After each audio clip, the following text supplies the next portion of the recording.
Ada seorang yang saleh yang menguburkan jenazah saudara perempuannya.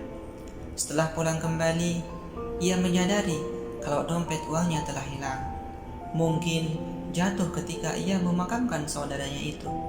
Karena itu, ia segera kembali ke pemakaman dan menggali kembali. Tetapi belum sempat ia menemukan dompetnya kembali, ia melihat nyala api di kubur saudaranya tersebut. Ia ketakutan dan segera menutupnya kembali. Ia menangis melihat keadaan kubur saudaranya itu. Saudaranya itu memang tidak tinggal bersamanya, tetapi bersama ibunya. Segera ia menuju rumah ibunya dan masih dengan menangis ia berkata, "Wahai ibu, beritahukan kepadaku bagaimana amalan saudaraku itu." Sang ibu berkata, "Ada apa gerangan sehingga engkau bertanya seperti itu, anakku?" "Wahai ibu, aku melihat kuburnya menyala api," kata sang anak. Kemudian ia menceritakan secara lengkap pengalamannya. Sang ibu ikut menangis mendengar cerita tersebut seraya berkata, "Saudaramu itu biasa meringan-ringankan sholatnya dan mengakhirkannya hingga waktunya hampir habis." Sebagian ulama menyatakan bahwa tidak mengapa sholat menjelang akhir waktu asal belum masuk kepada waktu sholat selanjutnya, dan tidak ada maksud untuk menyepelekan sholat tersebut. Benar-benar karena situasi dan kondisi yang tidak memungkinkan.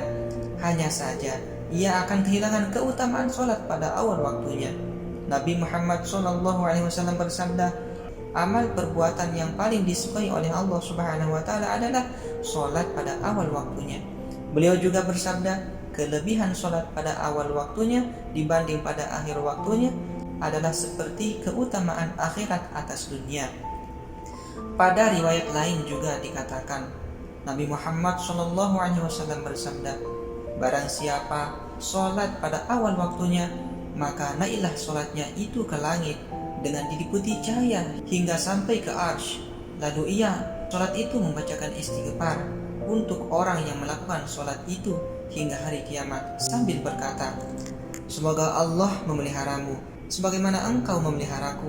Jika seseorang itu sholat tidak pada waktunya, yaitu dia menunda-nunda, mengakhirkannya, bahkan tidak sholat, maka sholat itu akan naik ke langit, diliputi kegelapan, dan bila sampai ke langit, ia dilipat bagaikan baju yang rusak, lalu dilemparkan ke wajah orang yang melakukan itu." Dalam hadis yang lain juga dikatakan, Nabi Muhammad SAW bersabda, "Barang siapa yang menghimpun antara dua waktu sholat tanpa udzur atau karena meringan-ringankannya, yaitu menyepelekannya, maka ia telah memasuki pintu dosa besar." Wal'iyadu billah. Semoga Allah memelihara kita semua.